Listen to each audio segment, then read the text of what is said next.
નમસ્કાર મિત્રો, હું doctor Mohit Goswami, department of education Sardar Patel યુનિવર્સિટીમાં આસિસ્ટન્ટ પ્રોફેસર તરીકે ફરજ બજાવું છું.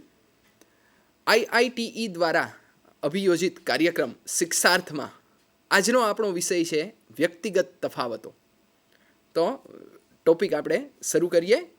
વ્યક્તિગત તફાવતો.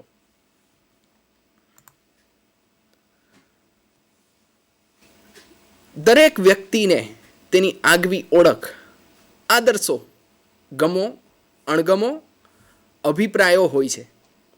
That's what create N individual. કોઈ પણ વ્યક્તિને અમુક અલગ વસ્તુ, કોઈ વ્યક્તિને તમે પૂછો કે તમને કયો કલર ગમે છે, તો કોઈ કહેશે બ્લુ, કોઈ કહેશે લાલ, કોઈ કહેશે કેસરી, અને ચોથા વ્યક્તિનો જવાબ કંઈક અલગ જ હોઈ શકે. તો આ જ વ્યક્તિ, આ જ વસ્તુ છે એ એક વ્યક્તિને અન્ય વ્યક્તિથી અલગ બનાવે છે. તો આજે આપણે જોવાનું છે કે વોટ આર ઇન્ડિવિડ્યુઅલ ડિફરન્સીસ. એ શું ભાગ ભજવે છે અભ્યાસમાં. વિદ્યાર્થીઓને ભણાવતા પહેલાં એમનામાં રહેલા ઇન્ડિવિડ્યુઅલ ડિફરન્સીસને જોવા એક શિક્ષક માટે શા માટે જરૂરી છે? શેના માટે આપણે એવું જોવું જોઈએ કે આપણા વર્ગમાં રહેલા વિદ્યાર્થી કઈ કઈ રીતે એકબીજાથી જુદા પડતા આવે છે? માણસનો સ્વભાવ એ તેની હેરેડિટી એટલે કે વારસો અને વાતાવરણની નીપજ છે. એને વારસામાં મળેલો હોય એનો સ્વભાવ, કે એનો સ્વભાવ કેવો થશે. એક તો એને હેરેડિટીમાં, કારણ કે બાળક છે, કોઈ પણ બાળક છે, એ જન્મથી જ એના જે જીન્સ છે, બરાબર, ડીએનએ છે, એના આધારે એના પૂર્વજોમાં રહેલા જે લક્ષણો છે એનામાં ઘણા ખરા આપણે જોવા મળે છે. માત્ર એના માતા પિતામાં રહેલા લક્ષણો જ નહીં, પણ અન્ય સગા સંબંધીઓ એટલે કે કાકા, મામા, માસી, દાદા, આના લક્ષણો પણ બાળકમાં જોવા મળતા હોય છે. તો બાળકનો સ્વભાવ છે, માણસનો સ્વભાવ છે, એ એની હેરેડિટી એટલે કે વારસો અને વાતાવરણ. એ કયા વાતાવરણમાં રહે છે, એને કયા કયા પ્રકારના અનુભવો પ્રાપ્ત થાય છે. એક જ વાતાવરણમાં રહેલા, એક જ ઘરમાં રહેલા, એક જ માતા પિતાના બે સંતાનોમાં પણ વ્યક્તિત્વમાં તમે જમીન આસમાનનો ફરક જોઈ શકો. તો ઇન્ડિવિડ્યુઅલ ડિફરન્સીસ કહી શકાય એવું કે no true human beings are like each other. કોઈ પણ બે વ્યક્તિ વિશ્વમાં એકબીજા જેવા જ છે, સાવ સમાન છે. કદાચ દેખાવમાં, રંગરૂપમાં એક સરખા હોઈ શકે, પણ ઓવરઓલ એનો નેચર જોવો, એનો વ્યક્તિત્વ જોવો, તો બંને કોઈ પણ બે વ્યક્તિ છે એ સાવ એક સરખા છે એવું તમે કહી શકો નહીં, એવું જોઈ શકાય નહીં. There are two types of individual differences. The first one is intra-individual differences and the second is inter-individual differences. Intra-individual differences એટલે કે within an individual. વ્યક્તિમાં પોતાની જ અંદરમાં રહેલા તફાવતો. એટલે શું? તો આપણે ઘણીવાર એવું જોઈ શકીએ છીએ, ઓબ્ઝર્વ કરીએ છીએ સમાજમાં કે કોઈ એક બાળક છે એ ગણિતમાં એની સ્થિતિ ખૂબ જ ઊંચી આવતી હોય. ગણિતમાં એ 100માંથી 80, 90, 95 માર્ક્સ લઈને આવતો હોય. જ્યારે અંગ્રેજી વિષયમાં, ગુજરાતી વિષયમાં, ભાષામાં એના માર્ક્સ ખૂબ જ ઓછા આવતા હોય પ્રમાણમાં. સ્પોર્ટ્સમાં એને બહુ ઝાઝો રસ ન હોય, અભ્યાસમાં સૌથી આગળ હોય, વક્તૃત્વ સ્પર્ધામાં એ સૌથી આગળ હોય, પણ સ્પોર્ટ્સમાં તમે જુઓ તો કદાચ એ ભાગ પણ ન લેતો હોય, એવું બની શકે. તો હોશિયાર વિદ્યાર્થી જે છે એ બધી જ બાબતોમાં હોશિયાર નથી હોવાનો. તો આ જે ડિફરન્સીસ છે એને કહેવાય ઇન્ટ્રા ઇન્ડિવિડ્યુઅલ ડિફરન્સીસ. વ્યક્તિમાં પોતાની જ અંદર રહેલા તફાવતો. કોઈ એક બાબતમાં વ્યક્તિ સારામાં સારું પરફોર્મન્સ આપી શકતો હોય, જ્યારે એ જ વ્યક્તિને તમે બીજું કોઈ કામ આપો તો એનું પરફોર્મન્સ સાવ તળિયે હોય, એવું પણ બની શકે. તો આ ઇન્ટ્રા ઇન્ડિવિડ્યુઅલ ડિફરન્સીસ છે. કોઈ પણ વ્યક્તિ છે એક બધી જ પરિસ્થિતિઓમાં એક સરખું વર્તન, એક સરખું પરફોર્મન્સ નથી કરી શકતો. જો કોઈ વ્યક્તિ સ્પોર્ટ્સમાં ખૂબ જ હોશિયાર છે, ખૂબ જ આગળ છે, નેશનલ લેવલે ગોલ્ડ મેડલ લઈને આવેલો હોય, એ વ્યક્તિ કદાચ ભણવામાં હોશિયાર ન પણ હોય, અન્ય બાબતોમાં કદાચ એટલો પરફોર્મન્સ એનું સારું ન પણ બતાવી શકે. તો આ જે ડિફરન્સીસ છે વ્યક્તિમાં રહેલા, એ છે ઇન્ટર ઇન્ડિવિડ્યુઅલ ડિફરન્સીસ. વ્યક્તિમાં પોતાની જ અંદર રહેલા તફાવતો અને ઇન્ટ્રા ઇન્ડિવિડ્યુઅલ ડિફરન્સીસ. અને બીજો પ્રકાર છે ઇન્ટર ઇન્ડિવિડ્યુઅલ ડિફરન્સીસ, એટલે કે બિટવીન ઇન્ડિવિડ્યુઅલ્સ, બે વ્યક્તિઓમાં રહેલા તફાવતો. એક વ્યક્તિ સ્પોર્ટ્સમાં આગળ છે, બીજો વ્યક્તિ ભણવામાં આગળ છે, તો બંને વ્યક્તિઓમાં તફાવતો છે. એક વ્યક્તિને સ્વિમિંગ કરવું વધારે ગમે છે, બીજા વ્યક્તિને રીડિંગ વધારે ગમે છે. એક વ્યક્તિને કોમ્પ્યુટરમાં વધારે રસ છે, ઇલેક્ટ્રોનિક્સમાં વધારે રસ છે, જ્યારે બીજા વ્યક્તિને અન્ય કોઈ બાબતોમાં વધારે રસ છે. તો આ જે બાબતોમાં ડિફરન્સ છે વ્યક્તિઓમાં, આને કહેવાય છે ઇન્ટર ઇન્ડિવિડ્યુઅલ ડિફરન્સીસ.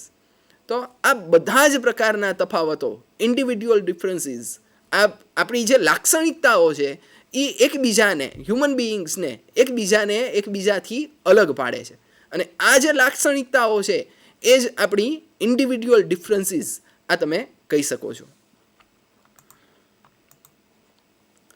ઇગ્નાસિયો એસ્ટ્રાડાનું એક ખૂબ જ સારું વાક્ય છે, શા માટે આપણે વ્યક્તિગત તફાવતો ભણવા જોઈએ, શું કામ આપણે જરૂરિયાત છે ઇન્ડિવિડ્યુઅલ ડિફરન્સીસ અભ્યાસમાં ભણવાની, બીએડના અભ્યાસક્રમમાં ભણવાની. એક શિક્ષક માટે વ્યક્તિગત તફાવતોનું મૂલ્ય શું છે, શું કામ એને ભણવા જોઈએ? તો વાક્ય આપણે જોઈએ કે if a child don't learn the way we teach, maybe we should teach the way they learn.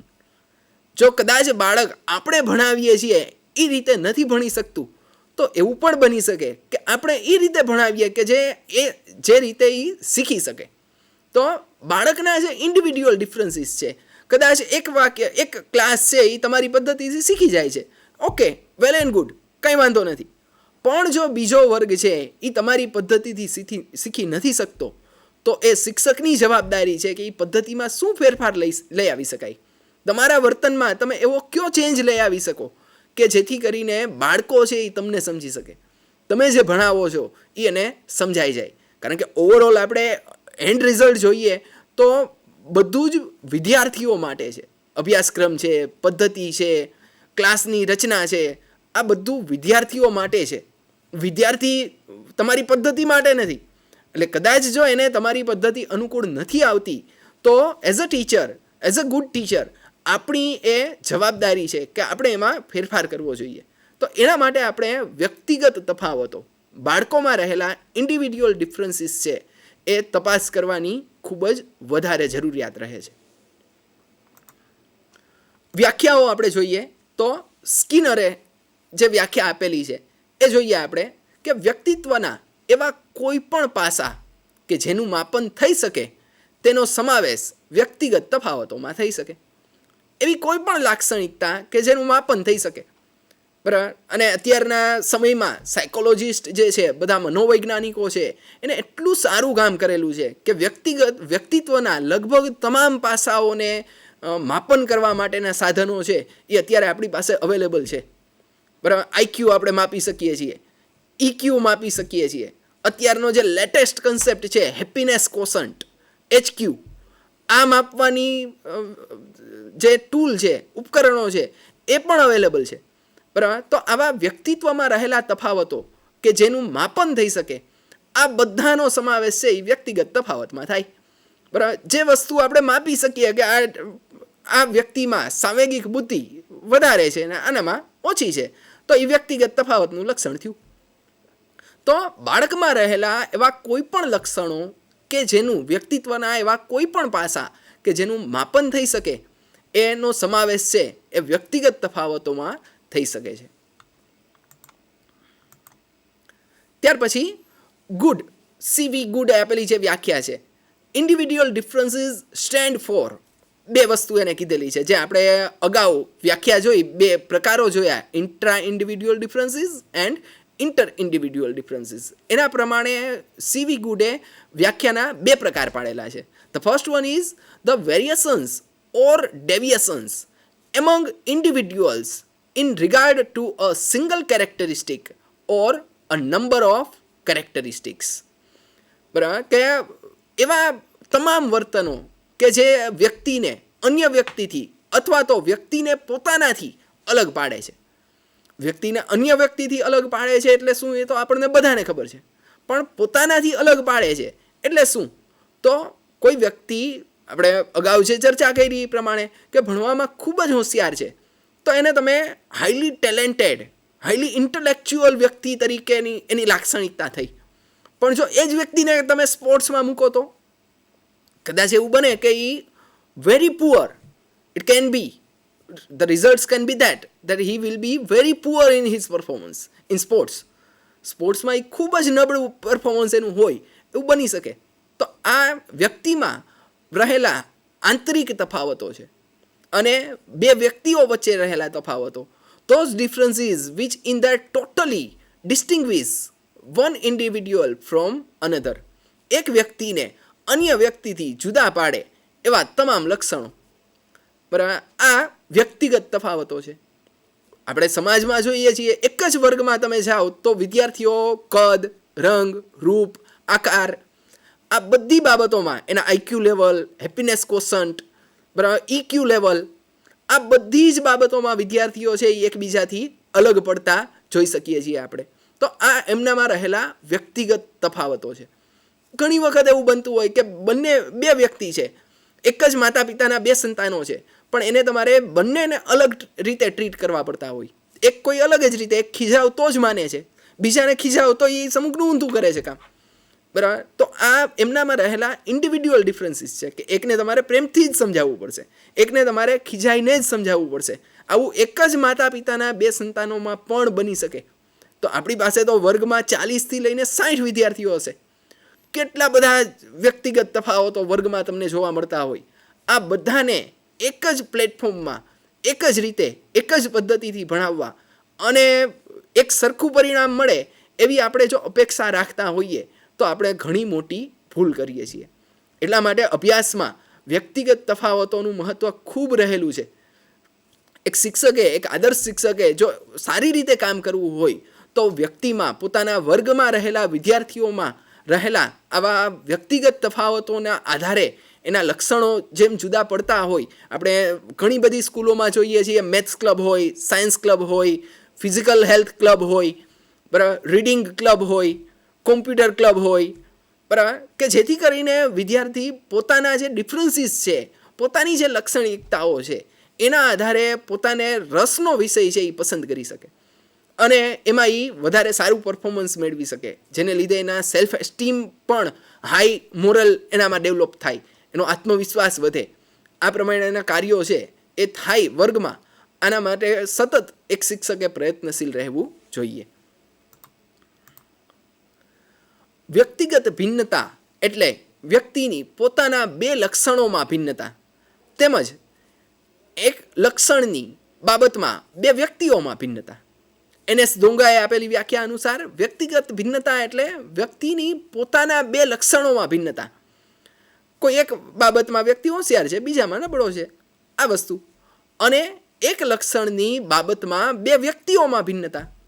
એક વ્યક્તિ ખૂબ જ સારી રીતે દોડી શકે છે, બીજો એ કામ નથી કરી શકતો.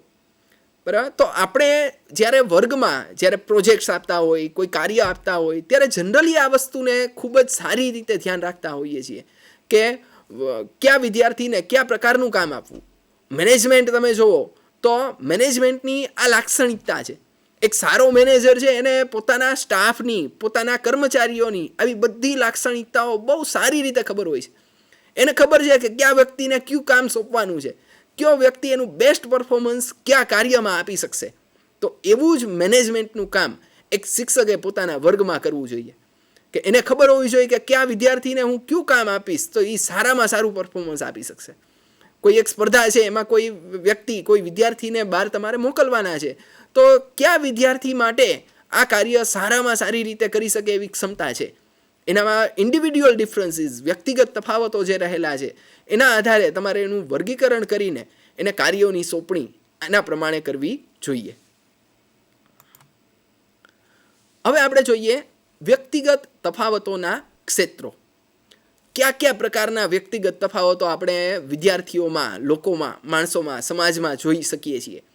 તો એમાંથી પહેલું જ ક્ષેત્ર જે સૌથી અગત્યનું છે, નરી આંખે જોઈ શકાય છે એવું પહેલું જ ક્ષેત્ર હોય તો એ છે શારીરિક વિકાસ. તમે ધોરણ 5ના કોઈ એક વર્ગમાં જાઓ અને બધા વિદ્યાર્થીઓને ઊભા થવા માટે કહો તો બધા જ વિદ્યાર્થીઓ એક સરખી હાઇટના હશે? નહીં હોય. એક સરખા વજનના પણ નહીં હોય. એક સરખા રંગ, રૂપ, આકાર, કદના નહીં હોય. આ બધી બાબતો એના શારીરિક વિકાસ સાથે સંકળાયેલી છે. તો વ્યક્તિઓમાં આંતરિક વ્યક્તિગત તફાવતોમાં આ એક વસ્તુનો સમાવેશ થાય છે કે એક વ્યક્તિ બીજા વ્યક્તિથી શારીરિક રીતે જુદો પડે છે. કોઈ એક વ્યક્તિ છે એનો વજન વધારે છે, કોઈ વ્યક્તિનો વજન ઓછો છે, કોઈ વ્યક્તિની હાઇટ વધારે છે ક્લાસમાં એવરેજ કરતાં, બીજાની ઓછી છે. તો આપણે વર્ગમાં દરેક શાળાઓમાં વર્ષમાં ઓછામાં ઓછી 2 વખત વિદ્યાર્થીઓની હાઇટ, વેઇટ આ પણ માપવામાં આવે છે. એનું સરેરાશ વર્ગની હાઇટ છે, વેઇટ છે એ નક્કી કરાતો હોય. એના કરતાં ઓછા કેટલા છે, એનાથી વધારે કેટલા છે, આ વસ્તુનું ધ્યાન રખાતું હોય. હવે દાખલા તરીકે સ્પોર્ટ્સ કોમ્પિટિશન છે અને રેસમાં, દોડની સ્પર્ધામાં તમારે કોઈ વ્યક્તિનું નામ મોકલવાનું છે તમારા વર્ગમાંથી, તો આપણે શારીરિક તફાવતો જે છે એ એમાં ધ્યાનમાં લઈશું કે જો એ વિદ્યાર્થીની હાઇટ ઊંચી છે, બરાબર, જે ફિઝિકલી ફિટ છે, બરાબર, વજન બહુ વધારે પણ નહીં, ખૂબ ઓછો પણ નહીં, અને હાઇટ જેની વધારે છે, એવા વ્યક્તિને આપણે એમાં મોકલશું. બરાબર, જેનો વજન ખૂબ વધારે છે એને આપણે દોડની હરીફાઈ માટે નહીં મોકલી શકીએ, કારણ કે we can accept that there are individual differences among them. એ લોકોમાં ઇન્ડિવિડ્યુઅલ વ્યક્તિગત તફાવતો છે. જે વ્યક્તિનો વજન વધારે છે એ કદાચ સારી રીતે દોડી ન શકે, એને વજન ઉંચકવાની હરીફાઈ હોય એમાં મોકલો, બરાબર, એ આપણે એક્સેપ્ટ કરી શકીએ છીએ. બરાબર, કે વજન ઉંચકવાની ગોળા ફેંકની સ્પર્ધા છે તો આપણે એવા વ્યક્તિને મોકલશું કે જે ખૂબ જ વધારે વજન ઉંચકી શકે અને એનો ઘા વધારે લાંબી અંતર સુધી કરી શકે. તો આ જે ઇન્ડિવિડ્યુઅલ ડિફરન્સીસ છે એના આધારે આપણે ક્ષેત્ર છે એ નક્કી કરતા હોઈએ છીએ. તો શારીરિક વિકાસની બાબતમાં 10 વર્ષનું બાળક હોય તો બધા જ 10 વર્ષના બાળકોની હાઇટ એક સરખી નથી હોતી, એનો વજન એક સરખો નથી હોતો. તો શારીરિક વિકાસની બાબતમાં વ્યક્તિઓ છે, પર્સનાલિટીઝ છે, એ એકબીજાથી અલગ પડતી હોય છે. વ્યક્તિગત ભિન્નતા, વ્યક્તિગત તફાવતનું આ એક મહત્વનું ક્ષેત્ર છે કે દરેક વ્યક્તિ છે, every individual is difference among themselves. બરાબર, દરેક વ્યક્તિ પોતાની રીતે અલગ જ છે. એના પ્લસ પોઈન્ટ્સ છે, માઇનસ પોઈન્ટ્સ છે. તો એક શિક્ષકે, માતા પિતાએ એના જે માઇનસ પોઈન્ટ્સ છે આ સ્વીકારીને, એક મિત્ર તરીકે આપણે જો કોઈ વ્યક્તિનો સ્વીકાર કરીએ ને ત્યારે એના પ્લસ અને માઇનસ બંને પોઈન્ટ્સનો સ્વીકાર કરીએ છીએ. આપણને ખ્યાલ છે કે આનામાં નબળાઈ છે, એ સ્વીકાર કરીને આપણે આગળ વધીએ છીએ. તો એ જ રીતે શિક્ષકે, માતા પિતાએ બાળકમાં રહેલા જે આ વ્યક્તિગત તફાવતો છે, કોઈ બાળક ભણવામાં હોશિયાર નથી તો એને એ પ્રમાણેનું કામ આપવું જોઈએ કે જે એમાં એની સ્કિલ્સ છે એ વધારે સારી બતાવી શકે. શારીરિક રીતે કોઈ બાળક નબળું છે તો એને આપણે એ પ્રકારના ક્ષેત્રમાં આગળ વધારવો જોઈએ કે જ્યાં એની ફિઝિકલ ફિટનેસ છે, કાં તો તમે એની ફિઝિકલ ફિટનેસ ઉપર કામ કરો અથવા તો એને એવા ક્ષેત્રમાં આગળ વધારો કે જ્યાં એની ફિઝિકલ ફિટનેસનું મહત્ત્વ થોડું ઓછું હોય. તો જ્યાં માનસિક રીતે કામ કરવાનું હોય, મગજથી જ કામ કરવાનું હોય, એ પ્રકારના ક્ષેત્રમાં આપણે એને આગળ વધારી શકીએ. તો બાળકમાં રહેલા શારીરિક વિકાસની બાબતમાં જે વ્યક્તિગત ભિન્નતાઓ રહેલી છે એને પણ આપણે અવગણી શકાય નહીં. ત્યાર પછીનું બીજું ક્ષેત્ર છે સામાજિક વિકાસ, સોશિયલ ડેવલપમેન્ટ. બાળક ક્યાં સમાજમાં રહે છે, એની રૂઢિઓ શું છે, કઈ સોસાયટીમાં રહે છે, એની લોકાલિટી કેવી છે, બરાબર, એ કયા પ્રકારના વાતાવરણમાંથી આવે છે, આના પ્રમાણે બાળકમાં ખૂબ જ જુદા જુદા જાતના ફેરફારો, એના પહેરવેશથી માંડીને એના વાણી, વર્તન, આ બધી બાબતોમાં આપણે એનામાં તફાવતો જોઈ શકીએ છીએ. તો બાળક સામાજિક રીતે કયા સમાજમાંથી આવે છે, કઈ લોકાલિટીમાંથી આવે છે, એને કયા પ્રકારનું વાતાવરણ મળે છે, આ બધી બાબતો જે છે એ બાળકના સામાજિક વિકાસ સાથે સંકળાયેલી છે. અને સામાજિક વિકાસની દ્રષ્ટિએ દરેક બાળક છે એ એકબીજાથી અલગ પડે છે. એને મળતા અનુભવો, એની સાથે કયા પ્રકારનું વર્તન થાય છે, આ બધી જ બાબતો જે છે એના સામાજિક વિકાસ સાથે સંકળાયેલી છે. એના ફ્રેન્ડ્સ, બરાબર, કે એના રિલેટિવ્સ છે, આજુબાજુમાં રહેતા પાડોશીઓ છે, આનું આખા બધું જ સાથે મળીને જે એનું ડેવલપમેન્ટ જે થાય છે એનો સામાજિક વિકાસ છે. અને એ દરેક બાળક અલગ વાતાવરણમાંથી આવે છે, એની સાથે અલગ વર્તન થાય છે. તો બાળકોમાં આવા પ્રકારના સામાજિક વિકાસની દ્રષ્ટિએ આપણે જોઈએ તો ખૂબ જ વધારે પડતા ફેરફારો છે એ આપણે જોઈ શકીએ છીએ. ત્યાર પછીનો ક્ષેત્ર છે આપણું નૈતિક વિકાસ, મોરલ ડેવલપમેન્ટ. મોરલી, એથિકલી બાળક એકબીજાથી અલગ પડતા આવે છે. કોઈ એક બાળક એવું માનતું હોય કે આ કામ ન કરાય, આ ખરાબ કામ છે, બરાબર. સારા માણસો છે એ આ કામ નથી કરતા, આ કામ નથી કરવાનું, બરાબર. જ્યારે બીજું બાળક છે જે સમાજમાંથી આવતું હોય, એનો જે રીતનો વિકાસ થયો છે, એની નૈતિકતા, એના મૂલ્યો કંઈક અલગ હશે, એ એવું માને કે ના આ બરાબર છે, બરાબર. દાખલા તરીકે પહેરવેશની બાબતમાં આપણે જોઈએ તો વેસ્ટર્ન અને ઇન્ડિયન, બરાબર, આ બે બાબતો છે. તો અમુક વ્યક્તિઓ મોરલી એવું માનતા હોય કે આ પ્રકારનો પહેરવેશ ન પહેરાય, અમુક વ્યક્તિઓ એમ માનતા હોય કે ના આ બરાબર છે. તો આવા ડિફરન્સીસ પણ બાળકોમાં રહેલા હોય છે. કોઈ એક કાર્ય કરવું છે તો એ સાચું છે કે ખોટું છે. જે વ્યક્તિ કામ કરે છે ને એ વ્યક્તિ એ કાર્યને સાચું માનીને જ કરતો હશે. તમે એવું માનતા હોય કે ના આ કામ તો ખૂબ જ ખરાબ છે, આ ન કરાય, પણ જે વ્યક્તિએ એ કામ કરેલું છે એ વ્યક્તિની નૈતિકતા એને કંઈક અલગ વ્યાખ્યા આપે છે, એ કંઈક અલગ રીતે એ કામ કરે છે. એના મગજમાં તો એવું જ છે કે ના આ કામ સારું છે, આ કામ કરી શકાય. તો નૈતિક રીતે, નૈતિક મૂલ્યોની બાબતમાં, વેલ્યુઝ કહીએ આપણે, મોરલ કહીએ, તો એની બાબતમાં પણ વિદ્યાર્થીઓ છે એ એકબીજાથી અલગ પડતા હોય છે. ત્યાર પછીનું ક્ષેત્ર છે આપણું સાંવેગિક વિકાસ, ઇમોશનલ, ભાવનાત્મક કહી શકાય, બરાબર. કે ઇમોશનલી બધા જ વ્યક્તિઓ એકબીજાથી અલગ છે. અમુક વ્યક્તિઓ એવા હોય કે ખૂબ જ નાની બાબતમાં એને મનમાં લઈ લેતા હોય, નાની નાની વાતોમાં ખુશ થઈ જતા હોય, નાની નાની વાતોમાં ખૂબ જ વધારે દુઃખી થઈ જતા હોય. જ્યારે અમુક વ્યક્તિઓ સ્ટેબલ હોય કે એને બહુ ઝાઝો ડિફરન્સ આવતો ન હોય, બરાબર. એનામાં જે સાંવેગિક વિકાસ છે એ યોગ્ય રીતે કદાચ જો થયેલો હોય તો સાંવેગિક રીતે ક્રોધ, પ્રેમ, કરુણા, આ બધી જે બાબતો આપણે લઈએ, લાક્ષણિકતાઓ લઈએ સંવેગોની, બરાબર, તો એ બધી બાબતોમાં એ સ્ટેબલ હોય એવું બની શકે. અમુક વ્યક્તિ ખૂબ જ વધારે વિચલિતતાઓ આ બાબતોમાં જોવા મળે કે ખૂબ જ ઝડપથી ગુસ્સે થઈ જાય, ખૂબ જ ઝડપથી પાછા રાજી પણ થઈ જાય, બરાબર. તો આવા પ્રકારના તફાવતો છે એ પણ અલગ અલગ વ્યક્તિઓમાં અલગ અલગ પ્રકારના જોવા મળે છે. ત્યાર પછીનું ક્ષેત્ર આપણું છે ભાષા વિકાસ, લેંગ્વેજ ડેવલપમેન્ટ. તો ભાષા માટેનો સિદ્ધાંત આપણે જોઈએ તો LSRW, listen, speak, read and write. એટલે કે ભાષા વિકાસ તમારો શેના ઉપર આધાર રહેલો છે? તમે ભાષા જે બોલી શકો છો, એ આખો જે વિકાસ છે એ શેના ઉપર આધાર રાખેલો છે? તો વોકેબ્યુલરી. તમે કેટલું સાંભળી શકો છો, કેટલું સાંભળવા મળે છે તમને, આના આધારે તમે કેટલું ઝડપથી બોલી શકશો અને તમારી વોકેબ્યુલરી, શબ્દ ભંડોળ કેટલો સમૃદ્ધ છે, આ વસ્તુનો વિકાસ જે છે એ આ અમુક બાબતો ઉપર રહેલો છે. એટલે રિસર્ચીસ એવું કહે છે કે સંયુક્ત કુટુંબમાં રહેતા બાળકો છે એ ન્યુક્લિયર ફેમિલી, જોઈન્ટ ફેમિલીમાં રહેતા બાળકો ન્યુક્લિયર ફેમિલીમાં રહેતા બાળકો કરતાં વધારે ઝડપથી બોલતા શીખી જાય છે. કારણ શું એનું? તો એને સ્પીકિંગ પ્રેક્ટિસીસ જે છે એની પહેલાંની જે સ્કિલ છે આપણી લિસનિંગ પ્રેક્ટિસીસ એ એને બહુ મોટા પ્રમાણમાં મળે છે.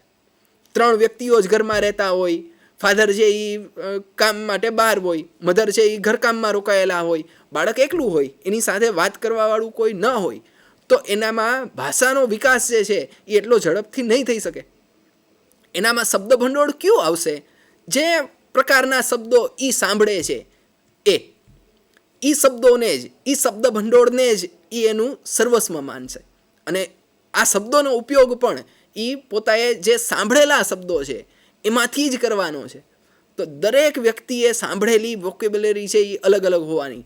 અમુક ઘરમાં અમુક શબ્દો જ બોલાતા હોય, આપણને ખબર પણ ન હોય કે આનો અર્થ શું થાય, બરાબર. તો ભાષા વિકાસ છે એ પણ વ્યક્તિગત ભિન્નતાનું એક અગત્યનું ક્ષેત્ર છે કે પોતાની ફેમિલીમાં, પોતાના સમાજમાં અહીંનો બાળક, ગુજરાતમાં રહેતો બાળક છે એ ગુજરાતી ખૂબ જ સારી રીતે શીખી જાય છે, કોઈ પણ જાતના અન્ય પ્રયત્નો વગર. ગુજરાતી સ્પોકન ગુજરાતી ક્લાસીસ એવું કંઈ નામ આપણે નથી સાંભળેલું. કારણ શું એનું? તો એ વાતાવરણમાં રહીને શીખે છે. જે વાતાવરણમાં એ રહે છે એમાં એની ઇનબિલ્ટ પ્રોડક્ટ છે, એને એમનેમ જ આવડી જાય છે. એનું કારણ એ છે કે એ જે વાતાવરણમાં રહે છે એના આધારે એનામાં અમુક પ્રકારના ફેરફારો થાય છે. તો એના કારણે એ ભાષા વિકાસ એનામાં થાય છે. તો એ પરિવાર આધારિત છે, સમાજ આધારિત છે, મિત્ર વર્તુળ આધારિત છે. તો આ બધી બાબતો જે છે એ એક વ્યક્તિને અન્ય વ્યક્તિથી જુદા પાડે છે, કારણ કે બધા વ્યક્તિઓને મળતા અનુભવો જુદા જુદા છે. તો બધા વ્યક્તિઓ જે ભાષા શીખે છે, જે શબ્દો ભંડોળ મેળવે છે, એ અલગ હશે. તો ભાષા પ્રયોગ પણ એ અલગ રીતે કરવાના છે. આપણે સૌરાષ્ટ્રમાં તો કહેવાય છે, ગુજરાતમાં, કે 12 ગામે બોલી બદલાય. બરાબર, કે 12 ગામ તમે ફરો એટલે અહીંયાની બોલી ફરી ગઈ હોય પાછી. બરાબર, એક્સટન્ટ આપણે જેને કહીએ છીએ. ભાષા ગુજરાતી, પણ ગુજરાતી ભાષાના એક્સટન્ટ્સ તમે જુઓ તો there are lot of extents in Gujarati language only. આપણે અંગ્રેજી બોલીએ અને બ્રિટિશ વ્યક્તિ અંગ્રેજી બોલે અને સ્પેનિશ વ્યક્તિ અંગ્રેજી બોલે, તો એમાં એની માતૃભાષાનો એક્સટન્ટ આવશે. એ વસ્તુ તમને ખબર પડી જશે કે આ વ્યક્તિ અહીંના છે. બરાબર, તો ભાષા વિકાસ છે એ પણ વ્યક્તિગત તફાવતોનો એક અમૂળભૂત અંગ છે એવું આપણે કહી શકીએ. ત્યાર પછીનું ક્ષેત્ર છે બુદ્ધિ. તો ઇન્ટેલેક્ચ્યુઅલી આઈક્યુ આપણે જેને કહીએ છીએ, બુદ્ધિઆંક, ઇન્ટેલિજન્ટ કોશન્ટ, આના પ્રમાણે દરેક બાળકોમાં વિવિધતા જોવા મળે છે. કોઈ એક વર્ગમાં 120થી વધારે બુદ્ધિઆંક ધરાવતું બાળક પણ હશે કે જેને આપણે અતિ પ્રતિભાશાળી વ્યક્તિ કહી શકીએ, એ પણ હશે. અને એ જ વર્ગમાં 0 થી 50 સુધીના અથવા તો 50 થી 70 સુધીના કે જેનો બુદ્ધિઆંક ખૂબ જ ઓછો છે, જેને મંદ બુદ્ધિવાળા વ્યક્તિ આપણે તમે કહી શકો, આવા વ્યક્તિઓ પણ કદાચ હોય એવું બની શકે. તો સમાજમાં આપણે આ બધા પ્રકારના વ્યક્તિઓ જોઈ શકીએ છીએ. તો બુદ્ધિની બાબતમાં પણ વ્યક્તિઓ એકબીજાથી અલગ પડતા હોય છે. બુદ્ધિના પ્રમાણમાં બાળકો એકબીજાથી અલગ હોય છે. અમુક વ્યક્તિઓ અતિ પ્રતિભાશાળી હોય છે, જેનો બુદ્ધિઆંક છે 120થી ઉપર હોય. 100 થી 120 વાળા નોર્મલ જે વ્યક્તિઓ કહી શકીએ એ પણ હોય. 80 થી 100 પણ હશે, 50 થી 80 હશે, અને 50 થી નીચેવાળા બુદ્ધિઆંકવાળા વ્યક્તિઓ પણ સમાજમાં આપણે જોઈ શકીએ છીએ. તો બુદ્ધિ છે એ પણ વ્યક્તિગત તફાવતોનું એક અગત્યનું ક્ષેત્ર છે. ત્યાર પછી છે અભિયોગ્યતા. દરેક વ્યક્તિઓમાં અલગ અલગ કામ માટેની અભિયોગ્યતા અલગ અલગ હોય છે. એપ્ટિટ્યૂડ આપણે જેને કહી શકીએ. એટલા માટે જુદા જુદા વ્યવસાયોમાં ભરતી જ્યારે થાય ને ત્યારે ઇન્ટરવ્યૂ માટે સૌથી પહેલાં તો એપ્ટિટ્યૂડ ટેસ્ટ લેવામાં આવે. આપણે શિક્ષકો માટે જો કહીએ તો ટીચર એપ્ટિટ્યૂડ ટેસ્ટ, ટાટ જે લેવાય છે, શિક્ષક અભિયોગ્યતા કસોટી, કે જે વ્યક્તિ શિક્ષક બનવા જઈ રહ્યો છે એનામાં શિક્ષક બનવા માટેની અભિયોગ્યતા છે કે નહીં, આ વસ્તુ તપાસવી. તો બધા વ્યક્તિઓમાં અલગ અલગ પ્રકારની અભિયોગ્યતા રહેલી છે. કોઈ વ્યક્તિનામાં સ્પોર્ટ્સની અભિયોગ્યતા વધારે સારી હોય, કોઈમાં સિંગિંગ એપ્ટિટ્યૂડ હોય, કોઈમાં ડાન્સિંગ એપ્ટિટ્યૂડ હોય, કોઈનામાં એક્ટિંગ એપ્ટિટ્યૂડ હોય, કોઈનામાં ટીચિંગ એપ્ટિટ્યૂડ હોય, મેડિકલ એપ્ટિટ્યૂડ તમે કહી શકો કે જે મેડિકલના વ્યવસાયમાં જઈ શકે એ પ્રકારનો એપ્ટિટ્યૂડ એનો હોય, આવું બની શકે. તો એપ્ટિટ્યૂડની બાબતમાં, અભિયોગ્યતાની બાબતમાં વ્યક્તિઓ છે એ એકબીજાથી જુદા પડે છે. ત્યાર પછીનું ક્ષેત્ર છે આપણું શૈક્ષણિક સિદ્ધિ. તો કોઈ પણ વર્ગમાં તમે જુઓ તો 40 થી 50 વિદ્યાર્થીઓ હશે ક્લાસમાં. 50 વિદ્યાર્થીઓને એક જ વાતાવરણમાં, એક જ સમયે, એક જ શિક્ષક દ્વારા, એક જ પદ્ધતિથી ભણાવવામાં આવે છે અને એક જ પરીક્ષા લેવામાં આવે છે. છતાં પણ 25માંથી 25 મેળવવાવાળો વિદ્યાર્થી પણ એ જ ક્લાસમાંથી મળશે, 20 વાળો પણ હશે, 5 માર્ક્સ વાળો પણ હશે, અને કદાચ કોઈ વ્યક્તિને 0 કે 1 માર્ક્સ આવ્યો હોય એવો વ્યક્તિ પણ એ જ ક્લાસમાં હશે. તો શૈક્ષણિક સિદ્ધિની બાબતમાં દરેક વ્યક્તિઓ છે એ એકબીજાથી અલગ પડતા હોય છે. એમાં આપણે ઇન્ટ્રા ઇન્ડિવિડ્યુઅલ ડિફરન્સીસમાં પણ વાત કરી શકીએ કે કોઈ વ્યક્તિને ગણિતમાં 25માંથી 20 કે 22 માર્ક્સ આવતા હોય અને એ જ વ્યક્તિને ગુજરાતીમાં 25માંથી 5 કે 10 માર્ક્સ આવતા હોય કે 15 માર્ક્સ આવતા હોય, આવું પણ બની શકે. તો શૈક્ષણિક સિદ્ધિની બાબતમાં પણ વ્યક્તિઓ છે એ એકબીજાથી જુદા પડતા હોય છે. ત્યાર પછી છે અભિરુચિ. બરાબર, કે અભિયોગ્યતા અને અભિરુચિ આ બંનેમાં શું ડિફરન્સ છે પહેલાં તો આપણે એ જોઈએ. અભિયોગ્યતા એટલે prerequisite skills for some work. કોઈ કાર્ય માટેની, કોઈ વ્યવસાય માટેની તમારામાં જે પહેલેથી રહેલી આવડતો છે એ શેના આધારે આ આવડતો નક્કી થતી હોય છે? તો એનામાં હેરેડિટી અને વાતાવરણ એ ખૂબ જ અગત્યનો ભાગ ભજવે છે. આપણે જોઈએ છીએ કે સમાજમાં શિક્ષકના બાળકો શિક્ષક થાય, ડૉક્ટરના બાળકો ડૉક્ટર થાય, એક્ટરના બાળકો એક્ટર થાય, બરાબર, ક્રિકેટરના બાળકો ક્રિકેટર થાય, આવું ઘણી બધી વાર બનતું હોય છે. સંગીતમાં જેના ફેમિલીમાં સંગીતના ઘણા બધા કલાકારો હોય એ સંગીતમાં આગળ વધે, કારણ કે એને જે વાતાવરણ મળે છે એના પ્રમાણે એના એપ્ટિટ્યૂડ છે એ ડેવલપ થશે. તો સેમ વસ્તુ અભિરુચિ એટલે શું? મારામાં એપ્ટિટ્યૂડ કદાચ સિંગિંગનો નથી, પણ મને શોખ ગાવાનો છે, એવું બની શકે. મને ગાતા આવડતું નથી, પણ મને ગાવાનો શોખ છે, ડાન્સિંગનો શોખ છે, સ્વિમિંગનો શોખ છે, આ વસ્તુ બની શકે. અભિરુચિ માટે અભિયોગ્યતાની હાજરી જરૂરી નથી, બરાબર. તો અભિરુચિ એટલે ગમો અથવા તો અણગમો. તમને કઈ વસ્તુ ગમે છે, કયું ક્ષેત્ર તમને વધારે ગમે છે. રીડિંગ કરવું કોઈ વ્યક્તિને વધારે ગમતું હોય, તમારા લીઝર સમયમાં સાવ તમે ફ્રી છો ત્યારના સમયમાં તમે શું કરો છો એ લગભગ તમારી અભિરુચિ ઉપર આધાર રાખે છે. કોઈ વ્યક્તિ વાંચે તો એનું માઇન્ડ ફ્રેશ થઈ જતું હોય, એના નવરાશના સમયમાં વાંચન કરતો હોય. જ્યારે કોઈ વ્યક્તિ ટીવી જોશે, કોઈ વ્યક્તિ સ્પોર્ટ્સ રમશે, કોઈ વ્યક્તિ ગીત ગાશે. તો આ બધી આપણી અભિરુચિ ઉપર આધારિત છે. તો અભિરુચિની બાબતમાં પણ દરેક વ્યક્તિ એકબીજાથી અલગ હશે. કોઈ વ્યક્તિને અમુક પ્રકારની ચોક્કસ ગેમ રમવી ગમતી હોય, દાખલા તરીકે ઇન્ડોર ગેમ્સ ગમતી હોય, જ્યારે અન્ય વ્યક્તિને આઉટડોર ગેમ્સ જ વધારે ગમતી હોય. તો આ અભિરુચિમાં તફાવત છે. તો વ્યક્તિગત તફાવતોનું આ પણ એક મહત્વનું ક્ષેત્ર કહી શકાય. તો વ્યક્તિગત તફાવતોના ક્ષેત્રોમાં આ 9 ક્ષેત્રો વિશે આપણે સમજ મેળવેલી. હવેનું આપણું સ્ટેપ છે શૈક્ષણિક ફલિતાર્થો, કે શું ફેર પડશે એનાથી, શિક્ષણમાં આનો ઉપયોગ શું કામ આપણે એઝ અ બીએડ ટ્રેની કે શિક્ષક બનવા જઈ રહ્યા છીએ ત્યારે આપણે આ કામ કરવાનું છે, એ આપણે જોઈએ. તો એમાં પહેલું આપણું ક્ષેત્ર શૈક્ષણિક ફલિતાર્થોમાં છે વર્ગમાં વિદ્યાર્થીઓની મર્યાદિત સંખ્યા. આપણે જોયું કે વર્ગમાં જો 40થી 60 વિદ્યાર્થીઓ હોય તો બધાના ઇન્ડિવિડ્યુઅલ ડિફરન્સીસ તમે જોવા જાવ તો 60 મિનિટનો લેક્ચર હોય તમારો. એક વ્યક્તિ માટે પર્સનલી તમે 2 મિનિટ પણ નથી આપી શકતા. તો જો વિદ્યાર્થીઓની સંખ્યા મર્યાદિત રાખવામાં આવે, ઘણી હવે સારી સ્કૂલો, મોટી સ્કૂલો છે એ નવો કન્સેપ્ટ એવો લઈ આવ્યા છે કે વર્ગમાં 20થી લઈને 25 જ વિદ્યાર્થીઓની સંખ્યા હોય અને એમાં એક શિક્ષક કામ કરતો હોય, કે જેથી કરીને એ દરેક વિદ્યાર્થીને યોગ્ય ન્યાય આપી શકે. તો કામ ખૂબ જ અઘરું છે. જે રીતે આપણે બોલી લઈએ છીએ એટલું સહેલું નથી, પણ જો એનો અમલ કરવામાં આવે તો શિક્ષણ કાર્યમાં ખૂબ જ વધારે સારું પરિણામ મળી શકે છે. ત્યાર પછી છે વર્ગમાં યોગ્ય જૂથની રચના. અમે જ્યારે બીએડમાં હતા ને ત્યારે કમિટીઝ જુદી બનાવવામાં આવતી કે ભાઈ ભાષા કમિટી આ છે, તો ભાષાને લગતું કોઈ પણ કાર્ય હોય, કંઈ લખવાનું હોય, કંઈ કોઈ કોમ્પિટિશનમાં જવાનું હોય એ પ્રકારની, તો એ આ કમિટીને મળવાનું. એ કમિટી એ નક્કી કરે કે આમાં કોને આગળ વધારવા. સ્પોર્ટ્સ કમિટી અલગ હોય, બરાબર. તો આ પ્રમાણે વર્ગમાં તમારે અલગ પ્રકારના જૂથોની રચના કરવી જોઈએ, કે જેથી કરીને કોઈ કામ હોય તો કયા જૂથને કયું કામ સોંપવું આ તમે વધારે સારી રીતે નક્કી કરી શકો. ત્યાર પછી છે ગૃહ કાર્યની ફાળવણી. અઘરામાં અઘરી વસ્તુ આ છે. આપણે જનરલી બીએડના પાઠ આયોજનમાં પણ ગૃહ કાર્ય સમાવેશ કરીએ છીએ કે ગૃહ કાર્ય શું આપવું. આ એક વિચારવાનો વિષય છે. આજે જે કરાવ્યું એકવાર લખી આવજો, આ યોગ્ય ગૃહ કાર્ય નથી.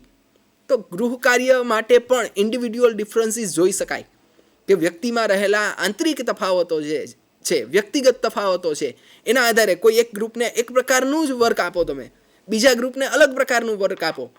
વિદ્યાર્થીઓ લર્નિંગ સ્ટાઇલમાં જુદા હોઈ શકે. કોઈને ઓડિટરી લર્નર્સ હોય, કોઈ વિઝ્યુઅલ લર્નર્સ હોય, કોઈ કાનેસ્થેટિક લર્નર્સ હોય. તો અલગ પ્રકારના વ્યક્તિઓને અલગ પ્રકારનું જો હોમવર્ક આપવામાં આવે, બોલવામાં સહેલું છે, એનો અમલ કરવો ખૂબ જ અઘરો છે, પણ એનો કોઈ મિડલ વે ગોતીને જો કામ કરવામાં આવે તો જે ટીચિંગ લર્નિંગ પ્રોસેસ છે એમાં ખૂબ જ વધારે ફાયદો મળી શકે. ત્યાર પછી છે જાતીયતાના આધારે કાર્યની સોંપણી. જો જાતીયતા આપણે જનરલી બહુ વધારે ધ્યાનમાં લેતા નથી, કારણ કે આપણે કહીએ છીએ કે બંને એક સરખા જ છે, એ પ્રમાણે આપણે કામ કરવાનું છે. જાતીયતાના આધારે કાર્યની સોંપણી. આપણે બધા માનીએ છીએ કે જાતીયતા જે છે એ ક્યાંય પણ કાર્યમાં અડચણરૂપ ન બનવી જોઈએ, પરંતુ જે એક હકીકત છે કે કોઈ ડોટરનો જન્મ થયો છે પરિવારમાં, તો એ એના મધરનું અનુકરણ કરીને કાર્ય કરશે. સન છે એ એના ફાધરનું અનુકરણ કરીને કાર્ય કરશે. દાખલા તરીકે તમે કોઈ એક પ્રોજેક્ટની રચના કરો છો, પ્રોજેક્ટ બનાવો છો, તો એમાં ઇન્ટરનલ જે વર્ક છે, ડેકોરેશન્સ ને આવા જે કાર્યો છે ને એ સ્ત્રીઓ બહુ વધારે સારી રીતે કરી શકે. તો એના માટે કન્યાઓને તમારે એ પ્રકારનું કામ સોંપવું જોઈએ. જ્યારે બહારનું કંઈ કામ છે એ પુરુષો, કુમારો વધારે સારી રીતે કરી શકશે, તો એને એ પ્રકારનું કામ આપવું જોઈએ. તો જાતીયતાના આધારે પણ કાર્યની સોંપણી કરી શકાય. ત્યાર પછી છે અભ્યાસક્રમની રચના. તો અભ્યાસક્રમની રચના વિદ્યાર્થીઓના વ્યક્તિગત તફાવતને આધારે કરવી જોઈએ. એટલે કે અભ્યાસક્રમમાં ફક્ત અઘરા જ મુદ્દાઓનો સમાવેશ કરો તોય નહીં ચાલે. માત્ર ને માત્ર સહેલા મુદ્દાઓ જ રાખો તો જે હાઈલી ઇન્ટેલેક્ચ્યુઅલ છે, જેનો આઈક્યુ લેવલ ખૂબ જ વધારે છે, એ વિદ્યાર્થીને સારું નહીં લાગે. તો અભ્યાસક્રમની રચના એ પ્રમાણે કરવી જોઈએ કે જેમાં 25% સિલેબસ મધ્યમ હોય, 25% સહેલો પણ હોય, 25% અઘરો પણ હોય. તો આ પ્રમાણેની જે રચના છે એ અભ્યાસક્રમ જ્યારે ડેવલપ થતો હોય, કરિક્યુલમ ડેવલપમેન્ટનું એક અગત્યનો ભાગ છે, એ પણ વ્યક્તિગત તફાવતો છે. ત્યાર પછી અધ્યાપન પદ્ધતિની પસંદગી. કોઈ એક વર્ગમાં તમે મલ્ટીમીડિયાથી ભણાવ્યું ને ખૂબ જ સારું પરિણામ મળ્યું, તો એનો મતલબ એવો નથી કે બાજુના વર્ગમાં એ જ પરિણામ તમને રિપીટેડલી મળશે. બરાબર? કે કોઈ એક એકમ માટે પણ એ વસ્તુ થઈ શકશે કે ગણિતના વિષયના અધ્યાપન માટે મલ્ટીમીડિયા અસરકારક નથી, તો એ તમારે સ્વીકારવું પડશે. બરાબર? કે વ્યક્તિઓમાં જે રહેલા તફાવતો છે, કોઈ એક વર્ગ છે એ આ પદ્ધતિથી સારી રીતે ભણી શકે છે, બીજો વર્ગ ન પણ ભણી શકે. તો ઓવરઓલ છેલ્લે આપણે જોવા જઈએ તો આ બધું વિદ્યાર્થીઓ માટે છે. એટલે વિદ્યાર્થીઓને કદાચ એ પદ્ધતિ અનુકૂળ નથી આવતી, તો એક આઈડિયલ ટીચર પાસે એના સ્કોપ્સ હોવા જોઈએ, એના અલ્ટરનેટિવ્સ હોવા જોઈએ કે એના સિવાય બીજી કઈ પદ્ધતિથી તમે ભણાવી શકો, વધારાના ઉદાહરણો આપીને તમે કામ કરી શકો. તો આ વસ્તુ પણ વ્યક્તિગત તફાવતોને અસર કરતું પરિબળ છે, શૈક્ષણિક ફલિતાર્થ આપણે કહી શકીએ. લાસ્ટમાં આપણે જોઈએ તો શૈક્ષણિક અને વ્યવસાયિક માર્ગદર્શન.